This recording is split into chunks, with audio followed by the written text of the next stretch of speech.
In recent years, it seems that the Israeli South is focused on producing some of the world's top mandolin players, of all things. To find out how this is happening, Daniel Campos and Amit Edelman went down south to visit the Reuven Music Conservatory in Sheva. They brought back this report.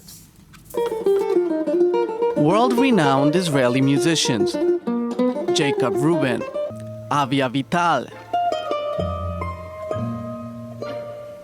Tom Cohen, and Shmuel Elbaz have a lot in common. They are from the city of Beersheba, and they master the mandolin instrument.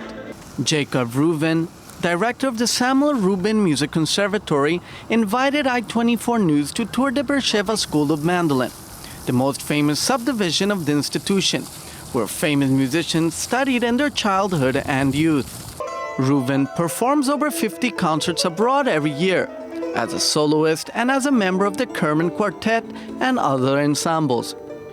When he is not busy touring, you can find him doing what he describes as his main passion, working with his students. The Baroque period arrived in Beersheba in 1972, when new Russian immigrant violinist Simcha Nathanson came to the city, unable to find a teaching job in Tel Aviv, and with no more openings available to teach violin in Beersheba, the multi-instrumentalist musician was offered the chance to teach mandolin. Later on, he told me when I was a student that he had two options, either to work in a factory of air conditioner here in the Negev, or to open a mandolin class. And for sure for him, Simcha was an artist by heart. Simcha Nathanson retired from teaching in 1992. Ukrainian-born musician Lev Haimovich, a master of the mandocello instrument, replaced Nathanson and continued his pedagogical approach. For over 2 decades, Haimovich has been guiding musicians on their path to becoming professional musicians. Many who will continue their academic studies at the Jerusalem Academy of Music or musical academic institutions abroad. The instrument, highly associated with the Western European Renaissance and Baroque art periods, has undergone many transformations.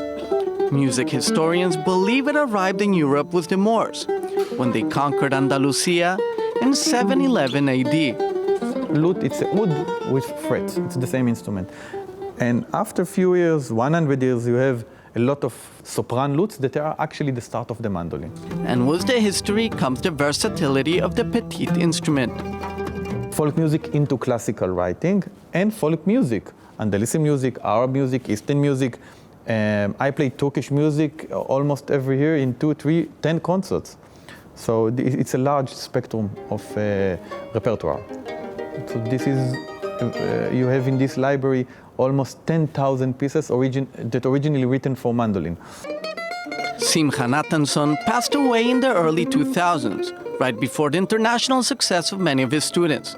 His physical presence is missed throughout the school, but his legacy lives on now more than ever, as his former students continue to apply the values taught by their teacher, who was known for embracing students regardless of their social-economic background. Today, we can get these students and bringing him to learn with the instrument, with a scholarship.